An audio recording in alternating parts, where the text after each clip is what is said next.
We took ease. How old were you at this stage? This is last year. 69 years of age, taking easy in Ibiza. Wow.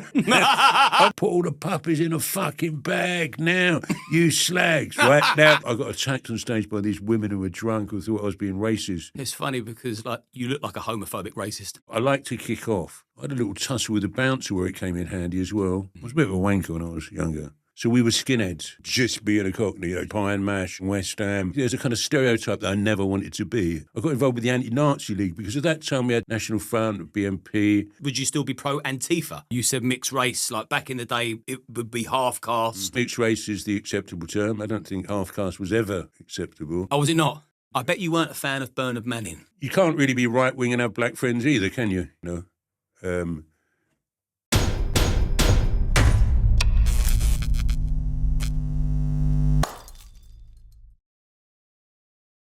I want to say a quick thank you to our sponsors, Gold Seal.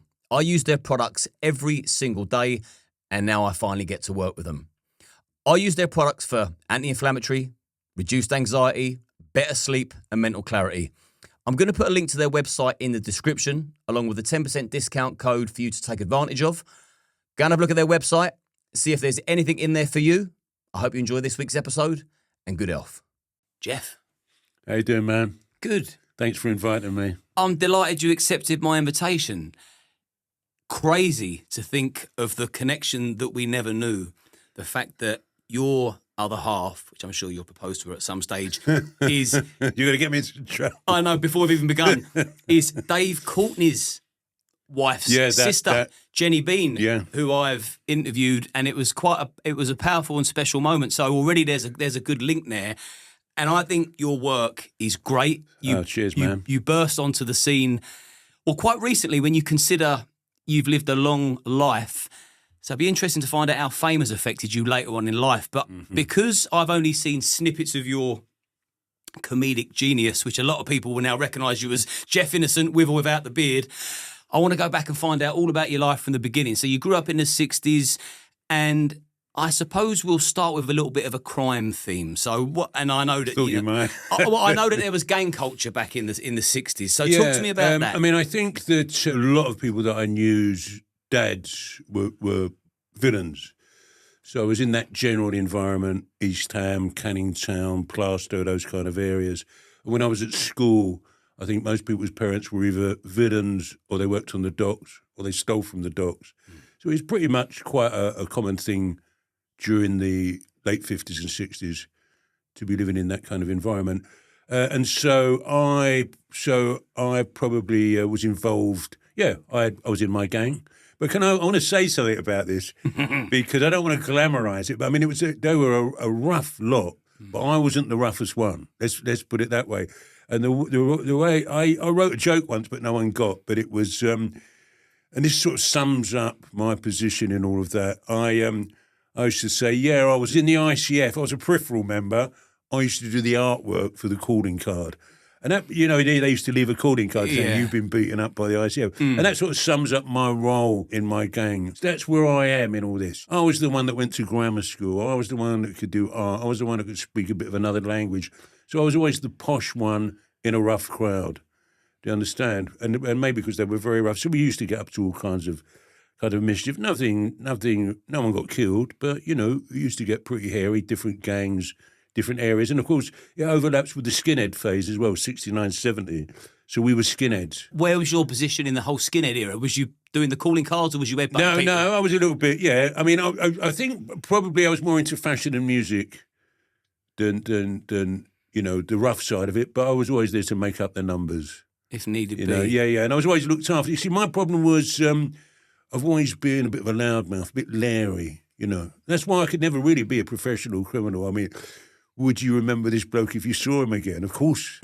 Of course they would. But I was always getting punched in the nose because I was always had a smart mouth, always leery. Mm-hmm. Even the other day, actually, Jenny called me leery the other day. What was it? A trappy C-U-N-T, I think she called me. So I've still retained that aspect of my personality. You've still retained the love from your sister-in-law. Yeah. But I mean, I'm sure she did it in an affectionate way. But I thought, you're right, I'm still like that. And of course, that's as it's turned out, that's what's made me able to do comedy, really, because you've got to be a bit trappy to do comedy. But for me, a lot of it was about fashion. A lot of it was about music. And of course, in '69, we had the whole... we were now becoming recipients of the Windrush generation with reggae and Jamaican music, skinheads, that whole connection. And I totally embraced that. Big influence for you. Massive, life-changing. And at the same time as well, so I've always lived had different groups that I've floated around. Always been on the periphery, never been quite in the centre of any group, because at the same time I was doing acting as a teenager in youth theatre, Newham Youth Theatre, and what happened is this sort of hippie theatre group came and set up in East Ham with a house that they turned into squats. My mum was horrified, but I really warmed to that, started doing a little bit of acting. So I think that influence, that sort of middle-class, hippie, outside influence, and the Jamaican music influence stimulated me in such a way and changed my life completely. I'd say that's refreshing to hear, because we've got a big problem with migration in the UK at the moment, and there's not, in my opinion, a lot to embrace. But the Windrush era was very different. They, that era, that generation of people, they come over, they embraced us, I feel. Sure. So it's very easy to embrace them, and you could combine the cultures. Sure. And you're living proof that it works. So what was it about the Windrush era that really done it for you? Well, I mean, the music was the key connection, of course, the fashion. And I think it's not my theory, and this is being theorised, but certainly white working class youth at that time, skinheads, warmed to that whole Jamaican culture. They recognised them as being rebels, and they were rebellious, the music, the fashion. So there's a big connection there. There was also a contradiction. I mean, lots of people were still racist towards black people, but at the same time were listening to reggae and being influenced by the fashion. So it's not always that simple. What you're talking about now, I think what made it easier then is in those days, immigrant communities were often from the colonies, so they were very British anyway. Like India, Indian people, Jamaican people. So there was a lot of familiarity. And their dads and grandparents fought in the war as well on the side of... Same team. Of Britain. Yeah, same team. So there was a lot of connection then as well. But I think it was just seeing it not as a way out, but as an alternative. And partly that's an alternative from your parental culture as well, isn't it? Just because you're young and you're rejecting your parents. But I'm not saying I rejected that whole white working class Cockney thing. I was never quite comfortable with it. I always thought there were limitations. And you felt more at home in the Caribbean community? Yeah, I think I did, actually. And that developed as well later by the mid-'70s. But one of the problems, Liam, was that it wasn't how it is now, where we take for granted that black and white people are mixing and going to clubs together and listening to the same music. In those days, once you started embracing that kind of culture, you were having to leave people behind, because a lot of white people weren't interested, they were hostile. And I had to face quite a lot of hostility myself, having black friends, having black girlfriends, even listening to the music. So you got backlash for that? Well, yeah. I had to... Let's put it this way. If you're hanging around with a group of people, no matter how much you love them, like your family, you've now got black friends because you're growing up with them. I'm growing up with the Windrush generation. I think that's the connection. They're coming of age, those kids, and I'm coming of age at that time. And you're having black friends, you're having black girlfriends, but the white people you're with are racist all the time. You can't have it. You have to make a decision. You think, well, I can't really go with this anymore. So you're having to leave people behind. You got to put your morals first, haven't you? Yeah. So it became like that in those days. Different now. Certainly post-rave generation, I think, is different. But people didn't used to mix in that way. Yeah, it's nice because I've always I've got a load of black pals, and people probably find that difficult to believe because I'm very outspoken about migration, but it's the ideology. It's got nothing to do with anyone's skin colour. And I've got a load of pals from Oxford, Birmingham, all black. I've always gravitated towards the black community, always. And I love the whole black and white unite thing. Sure. And we need more of that, and we can't confuse ideologies for race, because then we're all completely fucked. Sure. And how can we unify? And how can we enjoy each other's music and food and culture and beliefs and perspective? I mean, put it this way, my audience wouldn't have, probably none of them would have heard of John Holt. You would have done. Yeah. I love him. Well, actually, I think you might be surprised. I think even white people who come from what we might call a sort of racist, old school Union Jack background might I've been listening to John Holt on a Sunday afternoon as well. Every I think time- he crossed over. And I think, actually, and I think I'm right on this, the Twins financed a John Holt tour. What, Reg and Ron? Yeah. I didn't know that. Anyone, whenever I play John Holt at home, touch me in the morning that Diana Ross done, they all go, fucking who's this? That's a good version. I'm like, 1,000 volts of Holt. Yeah, that's a classic. It's what a classic. an album. In fact, my girlfriend, Jen's sister, Jen's twin sister, when we started meeting up, I thought, let's do a bit of quick speed dating because I don't know anything about it. I went, right, what's your favourite album? Don't get it wrong.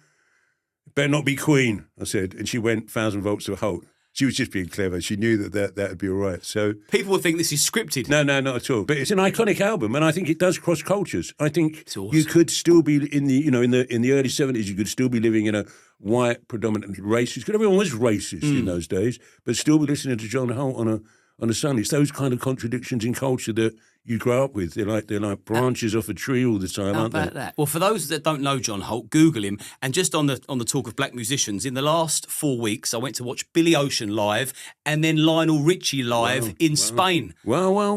When I read that Ozzy Osbourne died at 69, and then I'm in Spain, and my friend said, Lionel Richie's playing in Murcia tonight, 2 hours from where I was. Right. I know that he's 69. I said, by hook or by crook, I'm going. Right. Me and my mate went front of the stage. Lionel was just blinded. Fantastic. Yeah. Well, I went to watch John Holt. Funny you say "Touch Me in the Morning." That was his opening song in the concert. I've seen him a couple of times. I saw him the first time when I was in my mid-20s at the Rex Cinema in Stratford, which was also a reggae. They had a reggae kind of sound system. Shabin round the back, but they put on a reggae concert, and John Holt was on there. And then I saw him again towards the end of his career. And he opens with Touch Me in the Morning. What he does, he starts singing it off stage. That touch me in the morning. You know what's coming, yeah. And then when it kicks in, he comes out. Wasn't it me who said? Absolutely fantastic. And women were chucking roses at him and running up to the stage. But what was great about that, and this is very much part of Jamaican culture as well, the big up. You know, a lot of stuff we take for granted, like bigging people up, for example, that comes from Jamaican sound system What, complimenting culture. others? Yeah. But it's bigging up people in your community. So Jamaican sound systems, they're not just playing music, they're community hubs as well. So if anyone, any minor celebrities, right, hey, big up Reverend Jim or whatever. And as I was coming out of that John Holt concert, there was a reggae DJ, or toaster as we used to call him, called Dennis Al Capone, who actually is from Jamaica, but he lives in Green Street in Upton Park. We did at that time. And he saw me and he started bigging me up to the audience. It's Jeff Innocent, big-time comedian. I thought, that's so beautiful that you found time to... And I wasn't even famous then or anything. So, yeah, I love that. All over that. Well, all over that. I do. Well, as you know. Can I just say one thing? Sorry. Go on. You talking about going to see Lionel Richie. When I went on holiday last year... And I don't.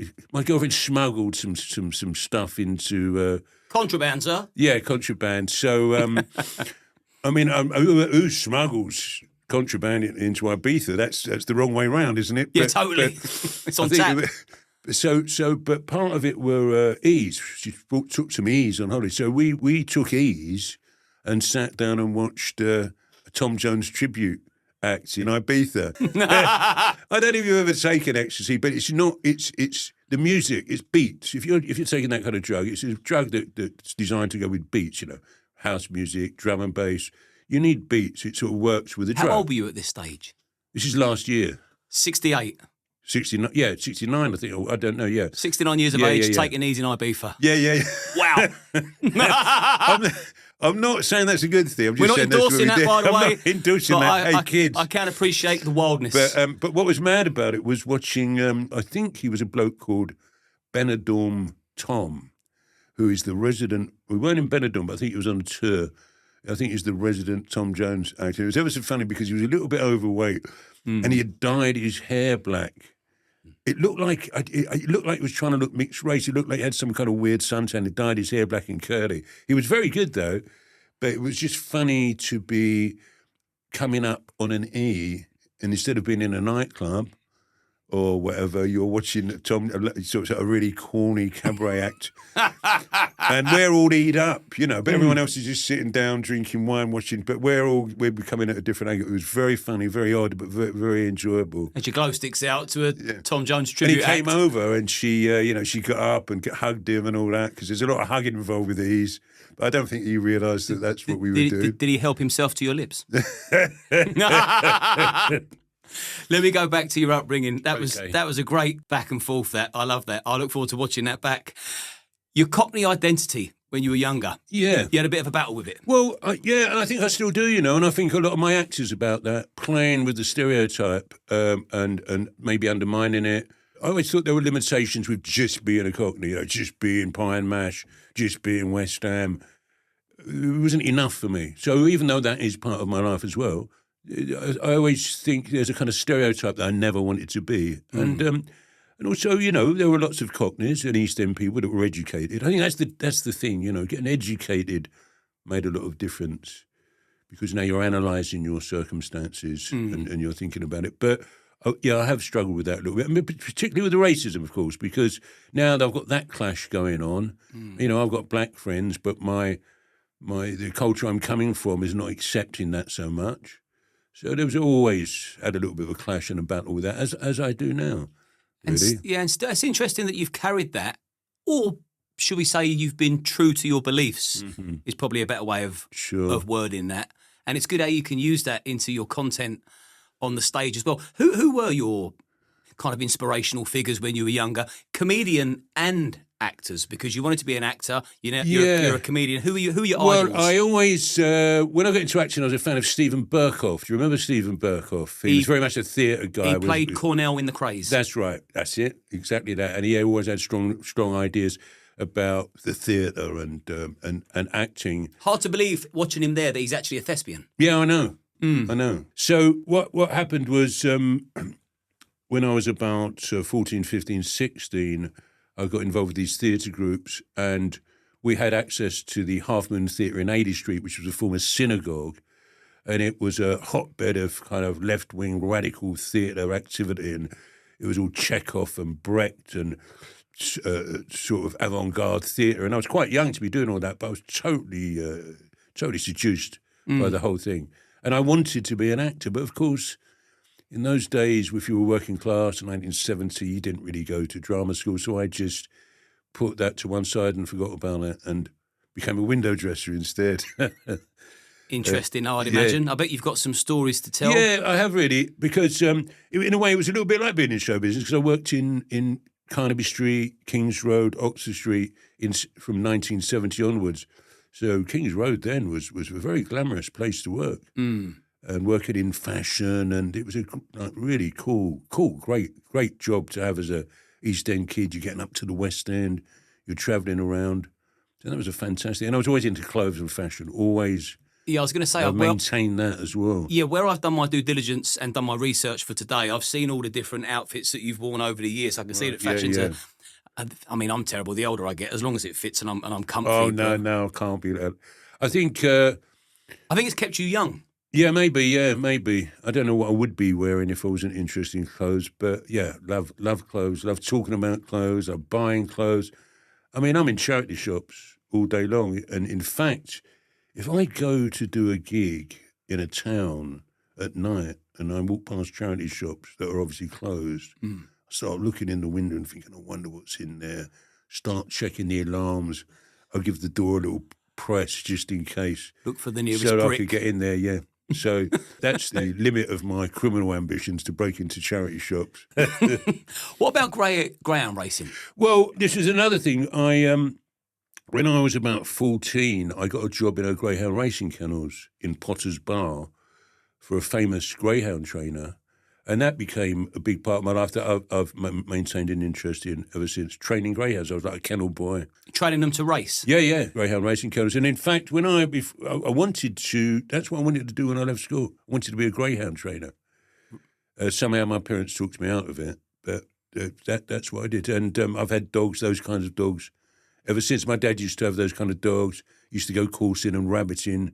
So a little bit of that. I had a little bit of that in my childhood as well, that what brown boots, my dad used to call it. You know that, there's a kind of element of, they're not exactly gypsies or travellers, but that element of working class people in the East End had pigeons, ferrets, Yeah. wore a cap, went out, did a bit of ferreting and stuff. My dad used to call them brown boots, and which is a great expression Yeah. for them to not be sort of like metropolitan as such, maybe do a bit of totting, a bit of scrap metal.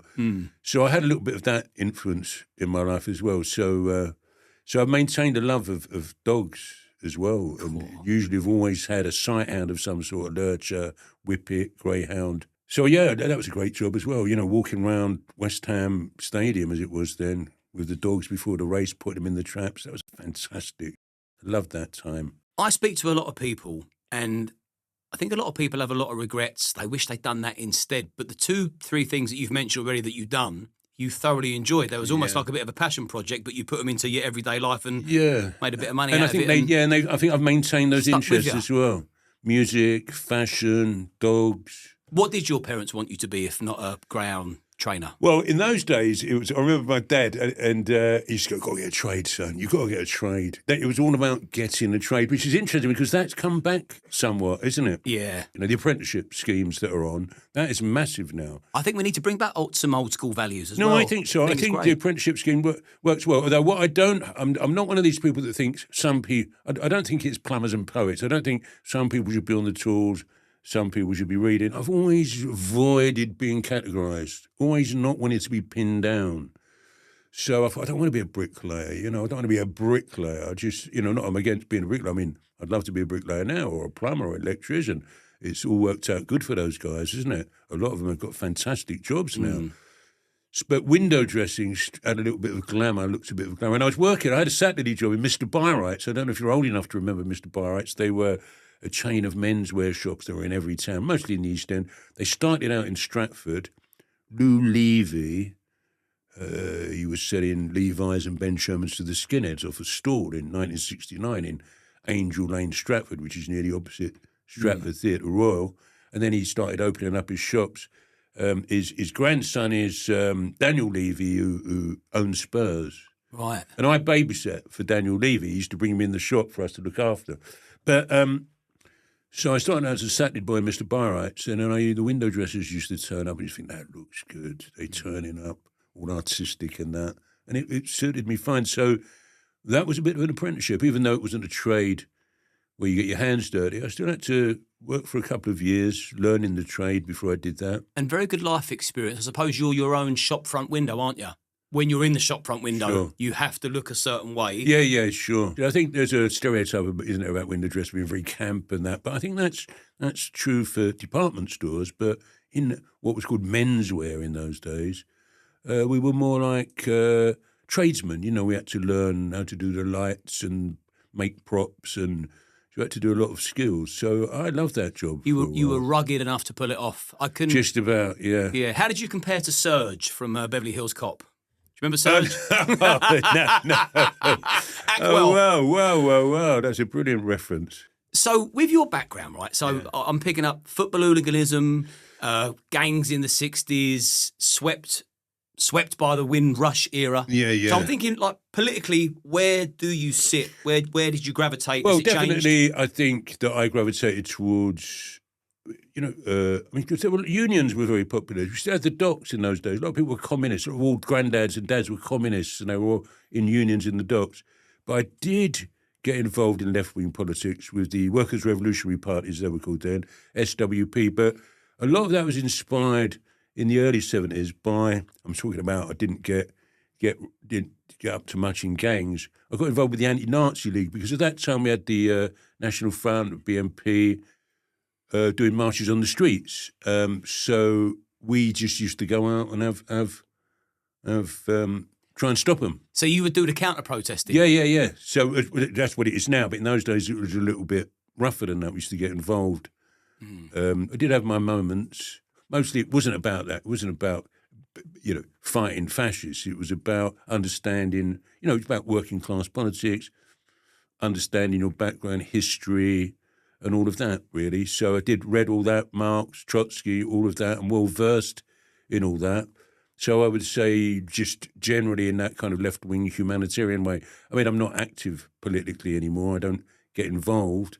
I'm probably just what you might call a liberal now. And I probably are just more concerned about the way I live my life on a personal level. But in those days, and a lot of us thought, I mean, I'm not saying we thought there was going to be a revolution, but I mean, a lot, Thatcher and all of that, we're all over that. And what was it she'd done that your group would object to? Well, it wasn't my group. It was just the general feeling about Thatcher is that she wasn't in our interest, and she was very anti-union, of course, and that's all we had in those days to represent as unions. So what was the milk thing that they spoke about? Well, I think her reputation is that when she was a minister, before she became prime minister, she stopped free milk at schools. That's right. I know that if anyone says anything pro-Thatcher on X, for example, that's their go-to. Oh, no, right. But that's kind of the end of the argument. It's like, sure. You've got to do better than that. So yeah, and of course, you can't really be right-wing and have black friends either, can you? That doesn't really work, How does that work? Being right-wing is essentially anti-immigration, it's pro-white. So it just all fits in. Would you be pro-migration now, the way it's happening with the people coming over on the boats illegally? Well, I haven't got a problem with that because that only represents about 4% of immigration. So I haven't really got an issue with immigration or any of that at all. And how did the Anti-Nazi League compare to, say, like Antifa now, for example? Would you still be pro-Antifa? Yeah, it's pretty much a similar incarnation, just an earlier incarnation, and they were imbued by the what's his name, the Rivers of Blood speech. Enoch Powell. That was part of their thing. So you didn't think you were making any real political decisions. It just seemed quite natural that you were anti-racism, But then I went to university, of course, and then studied history and politics and philosophy. But that came a bit later, sorry, so I'm jumping ahead a little bit. So I've always been into reading books, politics. Yeah, roll with it, because we'll come off politics in a minute. Okay. But I will have to say, because people will be thinking, why isn't Liam pushing back on the right wing, sort of, you've got to be anti-migration and racist? I mean, I'm definitely on the right-hand side of politics. There's not a single person of colour I object to. I welcome migration that's going to contribute and add value and exchange value. And also, I don't know anyone on the right wing that is racist. I've never actually met in the flesh a bona fide racist. Okay. Never. So it's important I put that in there to fight for my side. But what? But different back in your day. I appreciate that. I mean, I know that. Yeah, sure. Yeah, I used to go to watch Arsenal play when I was a kid. And I remember people throwing bananas on the pitch when Mickey Thomas or Rocky Rocastle were taking a throw-in. So that's the world I grew up in, yeah? So I have witnessed racism back in the day. Yeah. But for me, it doesn't exist anymore, certainly not and in also, my world. On a personal level, one side of my family is Jewish, Eastern European, great-grandparents, and the other side is Irish. So I come from an immigrant background myself. Right. Do you believe the Jews are controlling the world and responsible for everything? No. That's blown my mind. Yeah, I mean, that's been going on for a long while. Yeah. I mean, if I'm honest, like the whole Jewish thing, I'm very late to the party. I mean, I could never understand why everyone didn't like the Jews, and then now it's sort of resurfaced. Well, that's been going on for thousands of years. Yeah. I sort of kept out of politics for years. Sure. But all this Jew hatred has just seemed to have manifested again, and I think, shit, imagine being a Jew walking around London now. I mean, it's interesting because the Anti-Nazi League, I'm just reading a book about the 43 group, which was a group set up after the Second World War, maybe in between the wars, in the East End. Vivaldi Sassoon, the hairdresser, was part of it. And they were a core of ex-service, working-class ex-service Jews that come from the East End, so Cockneys, who were trying to put a stop to Oswald Mosley and the fascist meetings and fascist violence on the streets of the East End.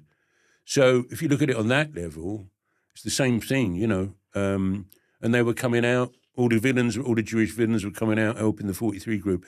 So they were set up to battle the sort of thing that we're seeing that we saw in up north, or we saw in Antrim, where they're setting fire to immigrants' hotels and houses and stuff. So they were there to stop the violence, really, because the police weren't doing anything about it. But there was very much an Jewish thing in those days, of course, because the British soldiers were fighting Jews in Palestine. So there was a lot of anti-Jewish feeling then as well. So it's all quite complex, but it's still going on. And it was going on then. What about religion? Which way do you swing there? Oh, I'm not religious in any way. I wasn't brought up as a religious person. I don't have any religious beliefs. No, I don't We're either. not burdened with that, thankfully, but a lot of people I know are. Yeah. Same. I speak to a lot of people that are, really their religion is their guidebook to their life, and without it, they'll be kind of lost. But I've never been religious. I hope people listening and watching this realise that people can actually have a conversation with different political beliefs and actually get on. Well, yeah. I mean, I'm not about. I mean, I don't mean this in a. I don't care what other people think. I'm not. I mean, it was a time. There was a time when I'd want to argue about everything, but I just don't do that anymore. I'm the same, but by that I mean I'd like to see less conflict in the world, obviously, less conflict in the country, more people listening to each other rather than like immediately going at each other's throats because there's a slight difference. Just have a little listen, get a bit of a better understanding, and you do not have to agree at all, but at least give somebody the honour of explaining sort of how they believe, and just think, okay, well, you grew up, that was your life experience. Yeah. It makes sense. My life experience was that. Sure. Hopefully that makes sense. Yeah, because I mean, in some ways, even though I have to remain, I'm relevant and I'm modern and I'm contemporary, but I am a person of my time, and that was the situation with me growing up. When you're on stage doing your long format comedy, is it a blatant left-wing political act? Not at all, no, nothing's blatant. Does it keep people guessing? Because I wasn't... Well, there is a certain ambiguity about things, but I think essentially there's a kind of liberal base to everything I do, where I'm a good guy or on the side of the underdog. But no, I'm not an overtly political comedian, but I am subtextually or implicitly probably political in that I talk about having a gay son, I talk about having a black wife, I talk about having a Jewish dad. So if all those things are acceptable to somebody who looks and sounds like me, that is kind of making a political statement. It's funny because you look like a homophobic racist. Yeah, of course, yeah. But I think that's been to my advantage. The comedy hangs on that. And you wear all the old football gear. I love that anyway, though. Yeah, that's not a costume. That's just the old way I dress. tracksuit tops. Yeah. Oh, they're great. Yeah. I've got a load of those. Yeah. You're a very interesting character because you're sort of people judge people by the way they look. I mean, and we all do it. Somebody walks in the room, whether you like it or not, me included, I'm being judged. And then until you start speaking, it's like, there's layers here. Yeah, but I think that's been a good source of my comedy, really. Once I worked that out, it took me a while to work that out, because I think when I first started, I was a bit of a Jack the Lad, more of a character, I think, when I first started. And I think a lot of people do that as a protection device when you get on stage. Getting to the real you is the most difficult part, and it can take a long while to shed that skin so that it's just totally you, really you, not a character, not even an exaggeration of you. And that can take people a long while. Sometimes you never get that. Is that what you've done? You've sort of whittled down the amplified version, definitely, and you're just Jeff Innocent on stage now. I think so, yeah. And do you manage to win over the people on the right? Because we're very stubborn politically now. Well, yeah, I think I do. I don't know if it's about winning over, because I'm not looking to win people over. If I can... Right, there's a thing about comedy. There's a play called Comedians. It's on YouTube. It's a comedy school, like a night school, and all the ideas of the writer of the play go through the teacher of the school. And there's one scene where he's talking about, it's not just about making people laugh. It's pushing through the laughter to change the situation. And I thought, whoa. And I thought, right now I don't set out to change the situation. My agenda is to make people laugh. I'm not looking to change what they think about stuff, but you can change the situation. I'm sure that I've changed the situation with some of the stuff that I talk about. Certainly about having a gay son and the fun I have with that, and how my acceptance of that. I'm sure that has an effect on people. See, another thing that a lot of people on the right do is stand up for the gay community, which I very much do. I've got some very close gay friends, and I think the trans are hijacking that. I mean, that's another complete different conversation. But it's interesting because I've often thought to myself, like we do, if my son was to say, "Dad, I'm gay," how would I react? And I can categorically say, I'd be like, well, don't be a whore, be happy, don't hurt anybody. Good luck. Like you be you. I was just going to say, don't ram it down people's throats, but that old one, eh? It's a hard one not to do when you're that way inclined. So when your son came out of the closet, then, or did you suspect before he came out? Well, it was just no big deal, you know. He just seemed gay almost immediately, and that was it. It was never an issue. It was never something I was ever going to question or have a problem with. I bet he was delighted that he had a dad like you that he could Well, approach. I don't know, you know, because I don't know if he knows. I mean, I don't really want to take credit for it because to me, everyone should be like that. But I don't know if he knows how lucky he is. We can't all be gay. No, but I think I don't. Maybe his friends say you're very lucky to have a dad. But I talk about him in the act. But what I mean, Liam, is that I don't have an agenda about changing people's ideas about the world. But I think through seeing me, it may have that an effect, and I think it very well done. So, you know, they're working class, but have sort of not unconventional, but just modern views about the world, I think. Being a comedian, I mean, to me, it seems like there would just be... Can I just say before... Sorry to interrupt. Yeah, no, go on. I don't want you to think that the world is split up into left and right-wing ideas. It's not as simple as that. It's much more nuanced than that. And there can be contradictions. So I don't think everyone is either anti-gay or anti-black or black.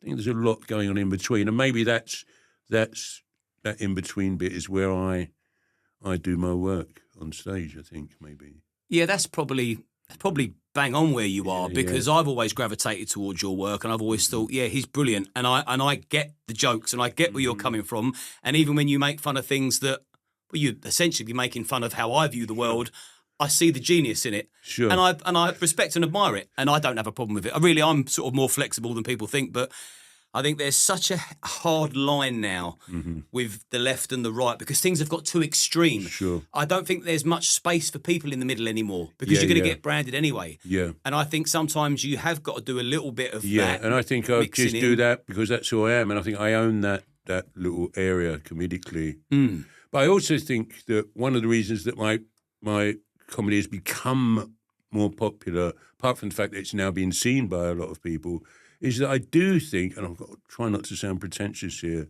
I do think I speak on behalf of people that haven't got a comedian. You know, Chubby Brown, Jim Davison, they've all got their audiences. Whoever they are, whether you like them or not, there's an audience for every kind of comedian. I see what you mean. And I think that I've been embraced by that sort of post-Black Lives Matter kind of that, you know, I think that's who's embraced me. And I was on a train once and some people went, oh, God, you know, you talk about our life. You're a mixed race girl with a white husband. And it was very much a multicultural group. And they're going, you talk about our life. No one's ever done that before. And I thought, oh, well, maybe that is what I do. What's the correct term now? I mean, I don't even know. You know, you said mixed race. Like back in the day, it would be half caste. What is the correct term? I think mixed race is the acceptable term. I don't think half caste was ever acceptable. Oh, was it not? Well, think about it politically. What it suggests is that you are those sort of terms like coloured, for example. You know, coloured or black. Well, coloured suggests that white is the norm, and you're coloured. You're not the norm. You're something else. You know, why aren't you coloured? Do you understand? So that we got rid of that term years ago. Black became a term, but I think I was always more comfortable. I think saying you're either black or white or brown. Yeah, brown's good. I like brown. My kids use brown. They don't use mixed race, but I think using someone's name is probably the best thing. Yeah, I'll drink to that because also, of course, when you're talking about ethnicity, colour is almost a meaningless thing in ethnicity, isn't it? You could be Polish or Irish. Well, it is neither here nor Russian there. There's such a big thing made about race these days, but they're by race baiters. I think there's a lot less racism than people think, but people like to stir the pot. They want racial tension. So I'm very big on no, black and white unite. Like with the colour, we all need to be blind to colour. 100%. Sure, because. I mean, it's the soul that we're talking to. You've met my girlfriend. She's more cockney than me, as far as I'm concerned. She's well chavvy. She is, and she's black. And she's sat right there. But she's, I've never had a chavvy girlfriend before. You have now. And when I talk about her on stage, I've started to a little bit. I have to say that she's black because when you say, oh, my girlfriend's so chavvy, with her, they're assuming it's a white person, aren't they? And this is exactly what we're talking about. So this is there is such a thing as a black chav. Yeah, and she's sitting right behind me now. She's introduced me to a whole new world, Primark, B&M, a whole new world because she thinks I'm posh. Now, I never thought I was posh, but after being with her for a while, I think I am posh. Now, you are posh. I mean, I think what it is I think I'm educated. So I'm working class, but I'm educated. It can make you seem posh. But I think that's because we're assuming that working class people can't be educated. We've got an old stereotype of what we're supposed to be like. And it's back to that thing I'm always trying to escape, that limited stereotype, that pie and mash. So getting into comedy at 41. Yeah. To me, that seems late. To me, that seems adventurous. To me, that seems brave. I mean, when you're young and you've got no inhibitions, you sort of throw caution to the wind. But 41, getting up, cracking jokes in front of a crowd. Well, I always fancied I could do it because I'd done some acting. Always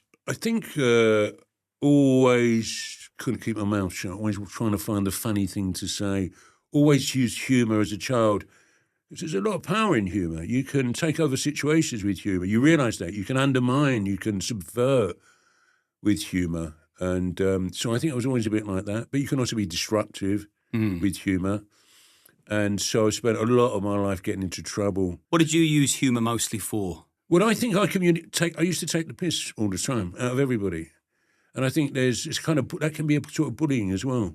Psychological bullying. I think it can be a bullying. It can be a protection device. It could be a way of changing situations. But it's also, I think I used to take the piss too much. When I look back, I think I was a bit of a wanker on a lot of this. When I think back, I think, better. And, sometimes, so I don't know if you got to this age where you want to go back and say sorry to people. And I did see someone, there was a bloke, I remember, who was in our circle. So what happened is when I got into my 20s and stuff, and I left home, you're living in bedsits in those days, this is the early 70s, and so I'd be, and I had a girlfriend in a bedsit. So I'm coming into contact with people, teachers and educated people, working class, but from up north or whatever. So similar backgrounds, but they've been to university. And I always had a feeling of inadequacy about that. I always knew I was bright, I always did reading, but I always thought I really wish I'd gone to university.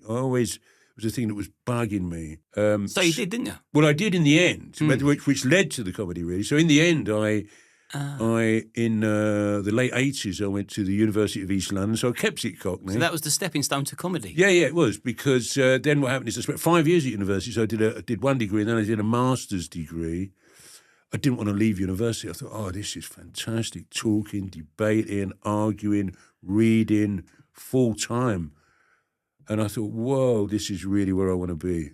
And I did that. And while I was doing that, I was looking at the comedy circuit. I went to a couple of comedy gigs, and I thought I could do that. I've got mates that you go to a boxing match and they think, I fancy that, or football, I fancy that. And I think with comedy, I thought, I reckon I can do that. What was the first gig like? The first gig was at the end of a workshop. I did a 6-week comedy workshop in Stratford, at the Tom Allen Centre, which is now African Church, opposite Theatre Royal Stratford. So the first gig was in front of people that you knew, really, friends and family. Is that worse? Is that more nerve-wracking? I don't know. Well, it was just the first one. You don't really know what you're doing. You cobble an act together. But the point is, the reason I jumped into it is before that time, I couldn't see how you could earn a living out of comedy. Right. But by that time, the whole alternative comedy scene was kicking off. By the mid-90s, that was all established. Genreless comedy clubs, they had a chain of comedy clubs. And because I had kids, I thought I could see this might be worth working on, and that's what I did. So I threw myself into it, still working part-time in the menswear trade after college, and then got into it, and it just took off really quickly. But it took off quickly, but it's taken me a while to not... I think what it is I developed a bit of a persona, a bit of a character, a bit of a Cockney geezer character. It was all just one pace. There was no nuance or contrast. And I earned a living out of it, but it wasn't really me. It took me a long while to shed that. Did you always write your own stuff? Oh, yeah. I mean, you're talking about Bobby coming on, and I don't know Bobby's background, but Bobby comes from a completely different comedy scene, what we would call the mainstream scene.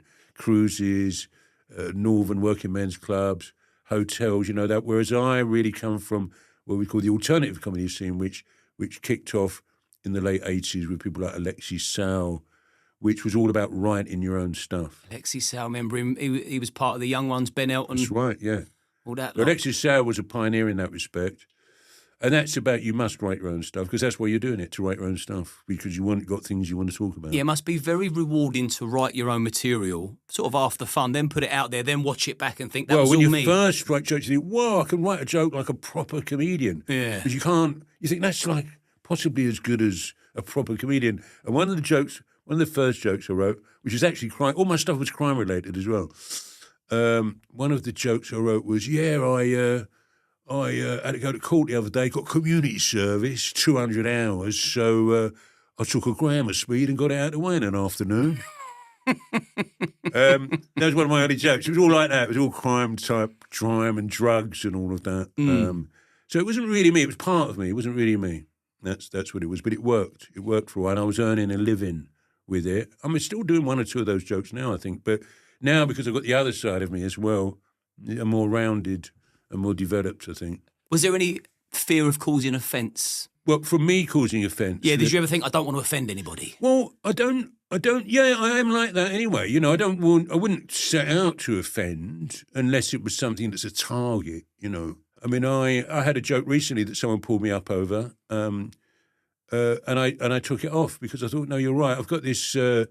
So I'm very liberal and sensitive and woke, me. I'm all over that. I mean, political correctness and that. I'm all over that stuff. And it's good that a fault, really. It's good that you own that as well. Yeah. I mean, so for example, I had this joke recently about rescue dogs. Okay, no, I've had this joke for ages. Here's the joke. You know, if you've got a dog, yeah, and you go over the park and you're part of the dog community, you always know the rescue dog owners, didn't you? Because they keep fucking going on about it, didn't they? Oh, we rescued him. He's ADHD. He was terribly abused. And I feel like saying, look, you didn't really rescue him, did you? Not in my book. You didn't break into a scrap metal yard in the dead of night and unleash a rabid Doberman into the world. You didn't go and live on a gypsy camp for months and learn their ways and smuggle out any endangered dogs in a Schindler's List kind of way. You didn't walk into a pet shop with a gun and go, put all the puppies in a fucking bag now, you slags, right? Now... I just went down to Battersea and went, can I have that one, please? Not a fucking rescue, is it? Yeah. So I've been running with that joke for a while. I haven't done it for a while, but I stuck it in the Hour show when I was on tour because it was a collection of everything that I'd done. And I was always uneasy about that gypsies part of it because it suggests that gypsies are cruel to animals. It has that undertone, suggesting. But what it is when I was growing, that comes from when I was growing up and you go past a big traveller's site, you'd always get some mutant dogs where the dogs were running free and feral on the site. So you'd get a few mutant dogs, like half ground, half Jack Russell, all fucked up weird dogs. So that's what that was about. But I was never comfortable with that. I always thought, it's suggesting something. And recently a young woman got it onto me on Instagram and said, Jeff, I love you, but, you know, I'm from a traveller background. We keep dogs and horses. My dad keeps horses. We look after them. They're in beautiful condition. And that joke, and I thought, you know what? You're fucking right. And I've always thought that, and I took it down. So I'm very sensitive about that. Very conscious of your content. Yeah, and I don't set out to offend. I might have targets, you know. But this also, I had a joke about... It must make your job harder if there's things that you can't go near. No, not at all, because I trust myself. I trust my politics, and I trust myself to not be like that. So what do you target? You said you've got targets. Well, I had a joke, for example, about Israel, you know, and some years ago I had this joke about offsetting. I don't know if you know, there used to be a thing called offsetting. It's part of environmentalism where if you take a plane ride and you create emissions, when you come back you can offset that by buying a few trees or adopting a few African orphans. It's a sort of liberal sort of conscience thing, you know. Yeah. Okay, it's called offsetting, right? So I thought, so I had this joke about buying a pair of Caterpillar boots because I was going for an environmental phase and I thought it looked good for my environmental look. But then I found out that Caterpillar are the same company that make the bulldozers that the Israeli government used to clear Palestinian villages. And I thought, I can't be ethical and be involved in ethnic cleansing, so I need an offset. And I thought, I know, wear the boots, but every time I meet someone from Israel, give them a bit of a kick in, right?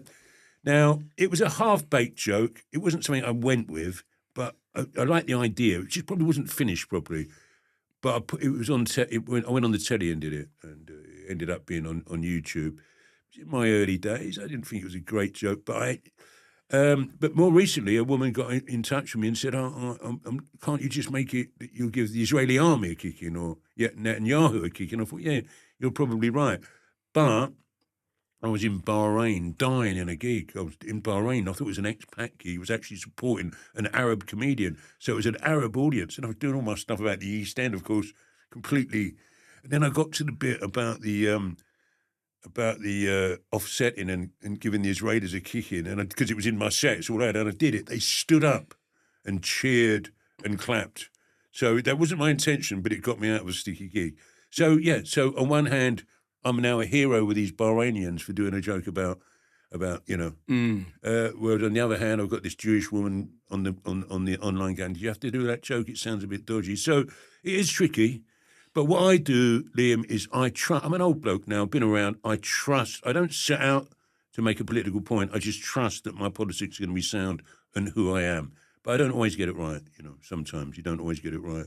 You said about it was nearly a sticky situation. I mean, I know every comedian that I'm either friends with or I've interviewed, there's always been that one sticky situation where it's erupted during a gig. You can't be an exception to that. I mean, I've seen a couple of up the creek in Greenwich or Deptford on the borders.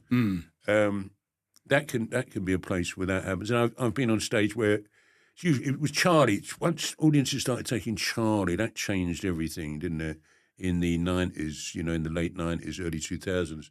I mean, for people that don't remember or weren't part of that scene, the shift from when people were taking the bumblebees to putting stuff up their nose, it went from free love to extreme violence like that. It did. I remember that. And so people would just be arguing because of that, and it kicked off while I was on stage, and the whole audience just seemed like the whole audience were fighting, and we just had to abandon the gig. So I had a couple of those, but not really that much. So it was so bad you actually had to stop the gig? We had to stop the whole show, had to be stopped, the whole place, everyone had to leave. And Did you still get paid? Yeah, I did, yeah. Oh, yeah, always make sure. Otherwise, we don't want any more aggravation, do we? The last thing you want is Jeff putting his fucking West Ham top on. And doing a bit of artwork on the ICF flyer. Yeah. And what pressures come with being a comedian?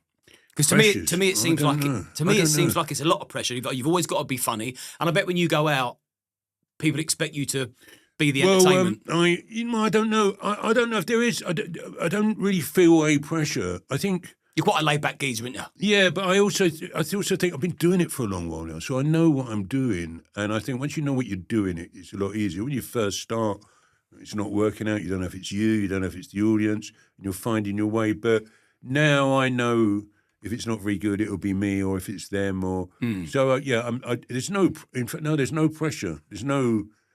I suppose the only pressure now is that now that I've got famous, everyone's seen everything I do. I've got to write a whole new show for touring, but that's the first time I've ever come under that sort of like, it's not a bad pressure to have, a bit of artistic pressure. It'll keep your mind very active, won't it? Sure. I mean, if you don't use it, you lose it. I mean, that's for sure. Even like my tender age of 45, if I don't use my brain to create something and I let myself go numb for a while, it takes me a while to jumpstart my brain again. Yeah.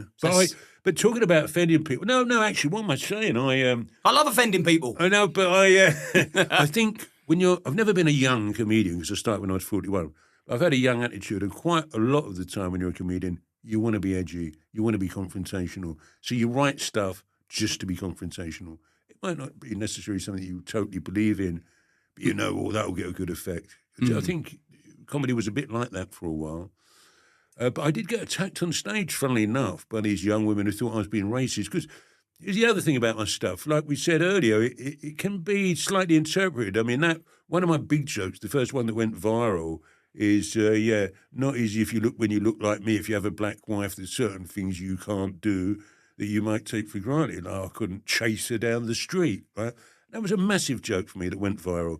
But I'm pretty sure there will be people who completely interpret that in a completely different way, who enjoy what they think is the racism of that. Oh, yeah, that's right, mate, So that's one of those slightly ambiguous, but that's not my intention. But Davina McCall, she said, the thing about Jeff Innocent is he looks like he's going to go to a dangerous place, but it always has a happy ending.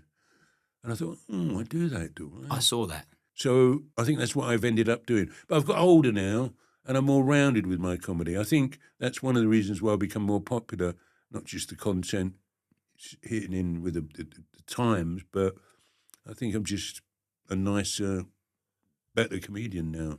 What makes a good comedian? Well, I teach, or have in the past, for a few years, run comedy courses and comedy workshops. But I think I know it sounds like a cliche, but I think having funny bones to begin with is pretty, most people I know that are good comedians are just funny people. Or like I said, have been funny in their life, all their life. They haven't just come to it and thought, I fancy doing comedy. They've got that knack of getting something on the hook. Yeah, but I think it's more of a curse. That's what you're like. Oh, really? So you found a job to fit your personality. Does that make sense? It does make sense. Being a comedian's a curse. I suppose, like, if you're that guy and you're at a funeral and you can't help yourself but crack a joke at the most inappropriate time. And just being disruptive, like I said, by using humour all the time as part of your personality. And actually, as soon as I became a comedian, I stopped being like that in life. Because I thought, here I am. Here's a place where they're going to pay me to be like this. And what's it been like shooting into fame so late in life? Because I'm sure if the internet was about when you first started... Maybe. Because, I've always been an older comedian, so I wasn't really that TV friendly. I wasn't, I didn't do a lot of TV. I wasn't someone they were looking for, working class, bit edgy, talking about cocaine and prison and stuff. And Marxism. But I don't think that was TV friendly as such. So the internet has helped me because there's no gatekeepers. So you have a direct relationship between your comedy and the audience. What about being approached on the street? Yeah, that's been the only difference. In a restaurant and you're trying to relax? Yeah. That has taken some getting used to because that happens suddenly. See, I imagine if you're on TV, say you're in EastEnders for 6 months, right? You gradually get recognised. On the internet, one night, millions of people could be watching your clip and it's on their phone, it's in their house, it's in their family, they're passing it on to their family. So almost overnight, as soon as I left the house, it didn't even have to leave the house. No. Neighbours were knocking on the door. That is you, isn't it? That is you. I said it was you. Can I have a selfie? I even had my son's friends going in the kitchen. I'm standing there in Crocs and boxer shorts, It's you, isn't it? It's you. So even in your own house, delivery drivers, it's shocking. It's shocking. It's almost like you just think, what, has everyone seen my clips? Train station, on the train. I think I was doing about 6 selfies a day at one time.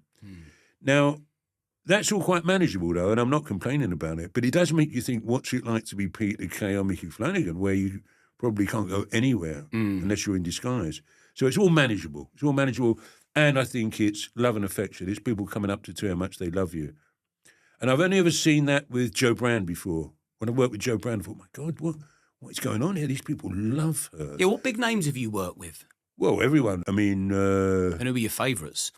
Who are your least favourites? Oh, dear. I mean, I like Stuart Lee. This is your moment now. I like Stuart Lee.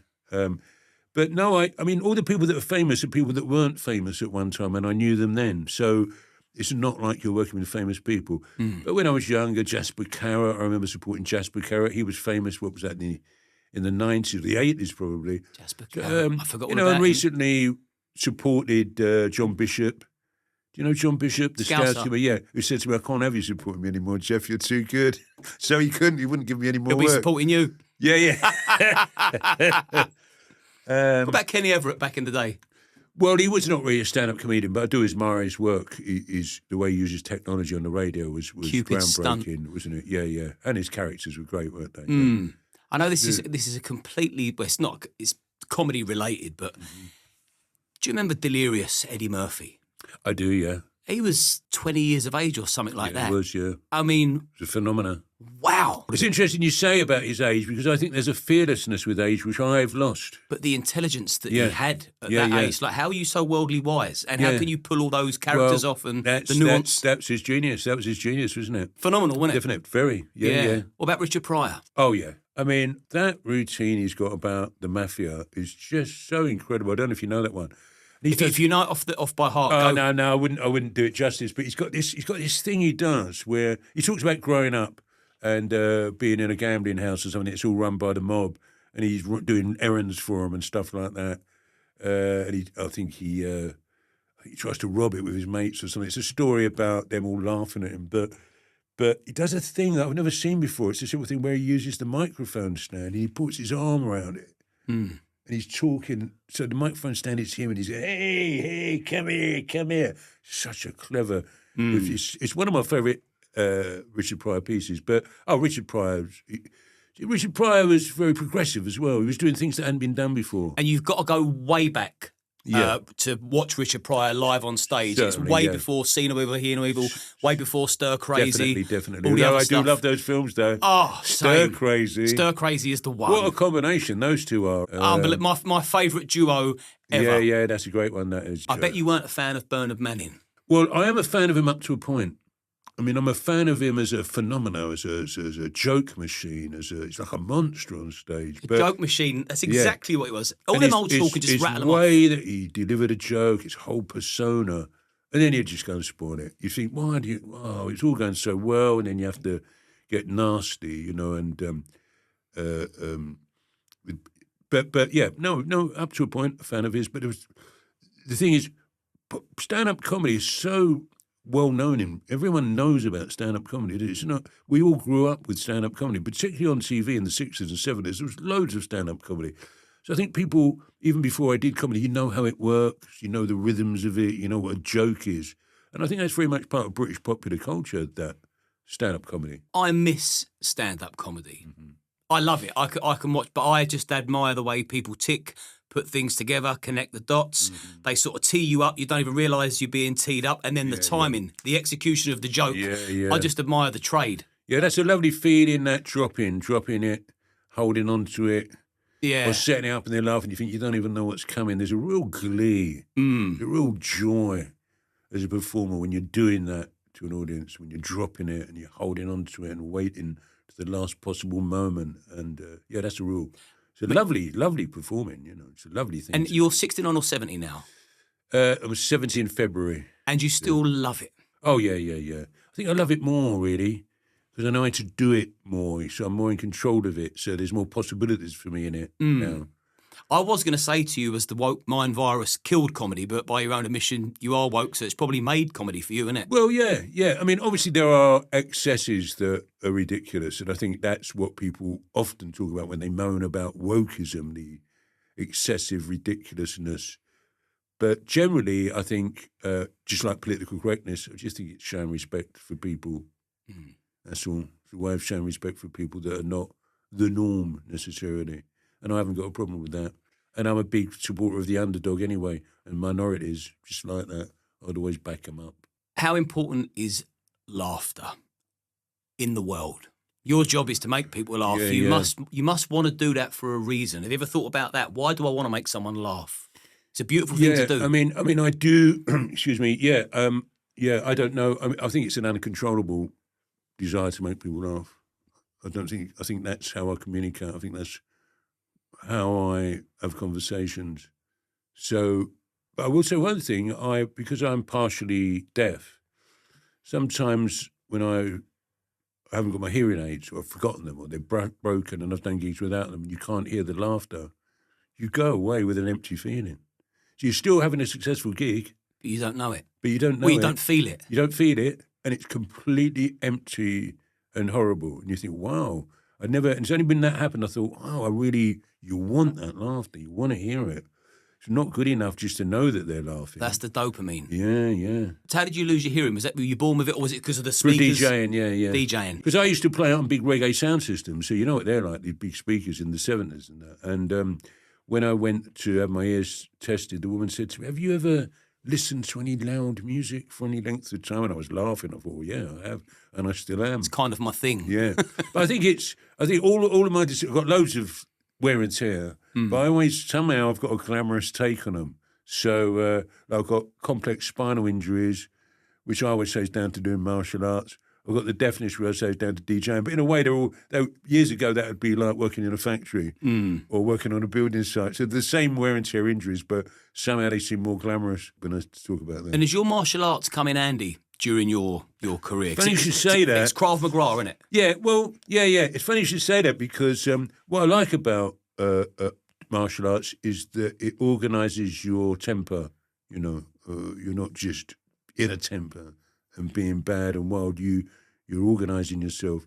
And funnily enough, I did get attacked on stage, and I did put a little bit of a grab on the person, a little bit of a fend off. Was it caught on camera? It was, and then the people at the club said, "Oh, can we put this out online? It'd be really great." But the thing is, they were women.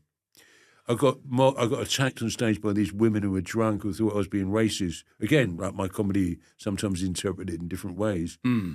And they got kicked out, and they came back, and then they rushed the stage. Were they white women or black women? White women and one Asian woman, so a middle class, young, student-y middle class, drunk, who weren't waiting for me to get to the end of my stuff. So, I can walk on stage and go, yeah, I look racist, and that'll be enough for people. They go, oh, he's being racist.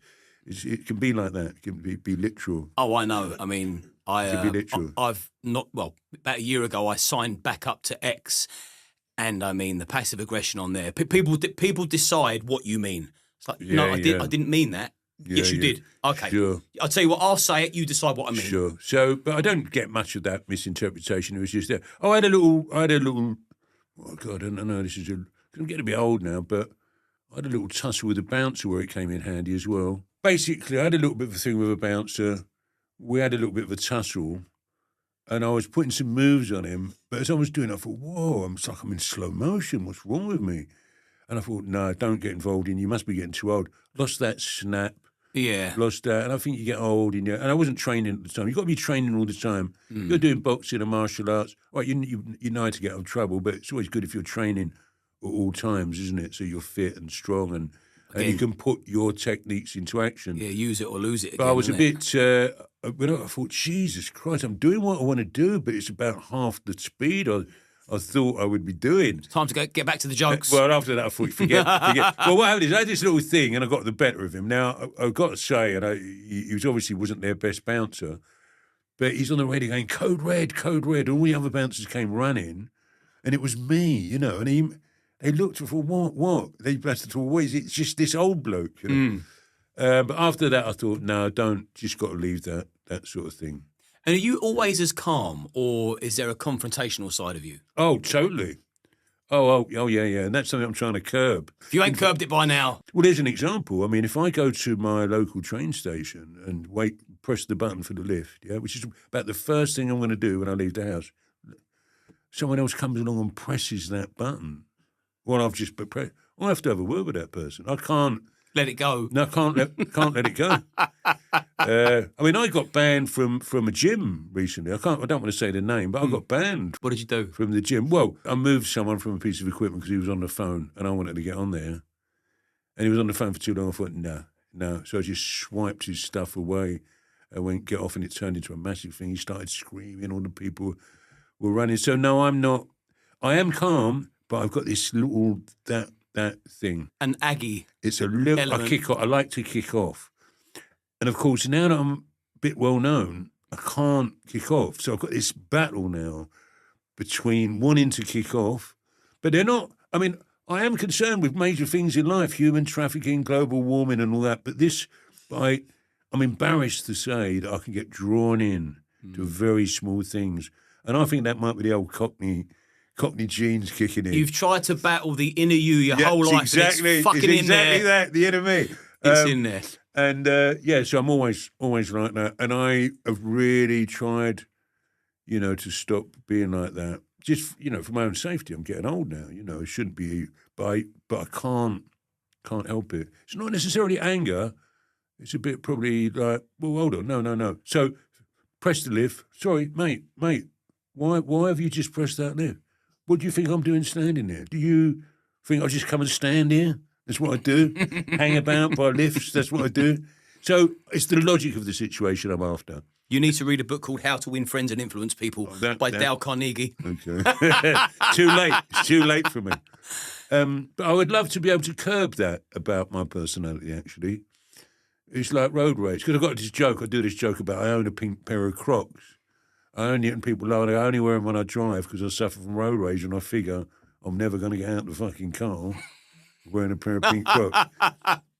So I need to have a pink Crocs for every situation, I think. Yeah. But that's definitely that old, that's that. That's the dog in you. Background. Yeah, it is That's the fight in you. Yeah, the thing don't want people taking liberties, that kind of attitude. I've still got that. I think that's a male. I think it's quite healthy to have that. Yeah, maybe. Maybe pressing the button on the lift is a bit strong, but Yeah. But it's who you are. yeah, but I mean, no. Hold on a minute, Liam. You're not backing me up here. So No, fuck them. If he ever does that here's again, the lift, call here's the me lift. and we'll both deal with Here's him. the lift right there. Yeah, I've pressed it. Someone will come and. I mean, no. In fact, I let it go the other day. Someone did it the other day, and I let it go partly because it was a black woman, and I didn't want it. I thought this could look more confrontational than it really is. This could be interpreted as something else, so I'm going to have to let it go. But partly because I thought I've got to start letting this stuff go. It killed me. I couldn't even sleep. I wanted to go and find her. I let it go. She pressed the lift. She got in. I couldn't live with it all day. I'm thinking, oh, that woman and the lift. I'm trying to think, is that white privilege or black privilege? I don't know, but yeah, a bit of both. But, Black and white privilege. so no, I'm not. I'm calm at work. Calm. Most of the time, I'm calm. But I have my little moment. It sounds like you need the stage to balance you out. Yeah, I think you're right. I think a lot of people do. I think a lot of performers do that anyway, don't they? Yeah. Well, I'll be following your journey. Before I ask you the final question, which is actually sort of down to you, where can people find you?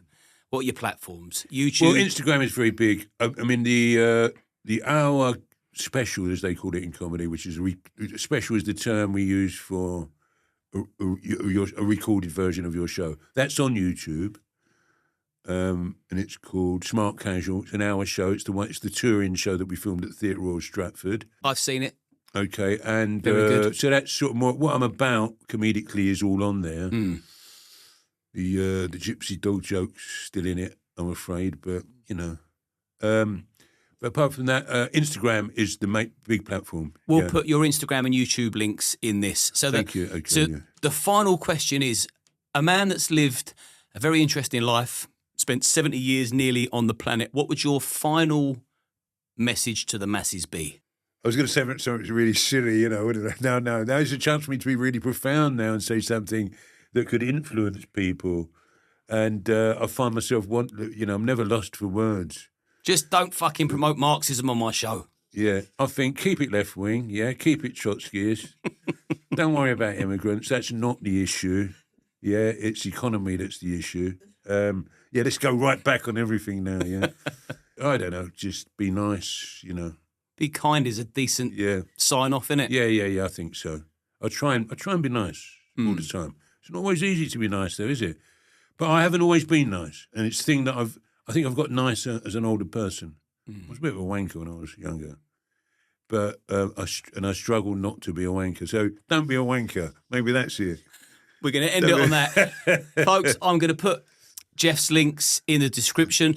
I hope this sends the right message out that you can completely disagree politically, but have a conversation, get on, connect, have a bond, maybe build a friendship, and maybe sort of bridge that gap.